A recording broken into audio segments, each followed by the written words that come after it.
नमस्कार, मैं हूं काजल त्रिपाठी और इस वक्त पूरी दुनिया को हिला देने वाली सबसे बड़ी ब्रेकिंग न्यूज आ रही है। मिडिल ईस्ट का पूरा नक्शा, इतिहास और भूगोल आज बदल गया है। ईरान के सर्वोच्च नेता 86 वर्षीय सुप्रीम लीडर अयतुल्ला अली खामनेई अब इस दुनिया में नहीं रहे।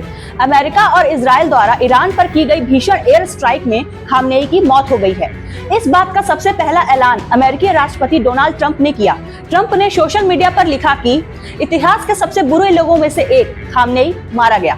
ईरान की सरकारी न्यूज एजेंसी और स्टेट टीवी ने भी आधिकारिक तौर पर इसकी पुष्टि कर दी है। खबर है कि तेहरान में उनके सुरक्षित परिसर पर बमबारी की गई, जिसमें खामनेई के साथ साथ उनके परिवार के कुछ सदस्यों की भी जान चली गई है।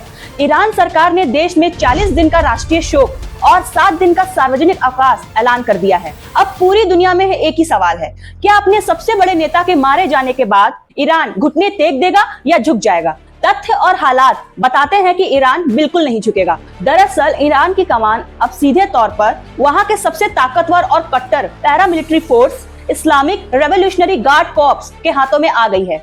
IRGC ने साफ चेतावनी दी है कि वो इस हत्या का विनाशकारी बदला लेंगे और इसका असर जमीन पर दिखना शुरू भी हो गया है। खामनेई की मौत की पुष्टि होते ही ईरान ने पलटवार किया है। ईरान की तरफ से इजराइल के हाइफा पोर्ट, रमत डेविड एयर बेस और खाड़ी देशों में मौजूद अमेरिकी सैन्य ठिकानों पर ताबड़तोड़ मिसाइलें दागी जा रही हैं। अब ईरान में आगे क्या होगा? बिना खामनेई की सत्ता कैसे चलेगी? ईरान के संविधान के मुताबिक इस मुश्किल वक्त में देश चलाने के लिए एक ट्रांजिशनल व्यवस्था की गई है। फिलहाल ईरान के राष्ट्रपति मसूद पेजेश्कियन और न्यायपालिका प्रमुख देश की कमान संभाल रहे हैं। कानून प्रक्रिया के तहत अब 88 मौलवियों वाली असेंबली ऑफ एक्सपर्ट्स जल्द ही एक आपात बैठक करेगी, जो ईरान का नया सुप्रीम लीडर चुनेगी।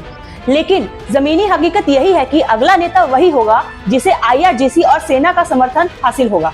अमेरिका और इजराइल ने अपना सबसे बड़ा टारगेट तो हासिल कर लिया है, लेकिन इस हत्या ने पूरे मिडिल ईस्ट को एक ऐसी भयंकर जंग में धकेल दिया है जिसका अंजाम तीसरे विश्व युद्ध के रूप में पूरी दुनिया को भुगतना पड़ सकता है।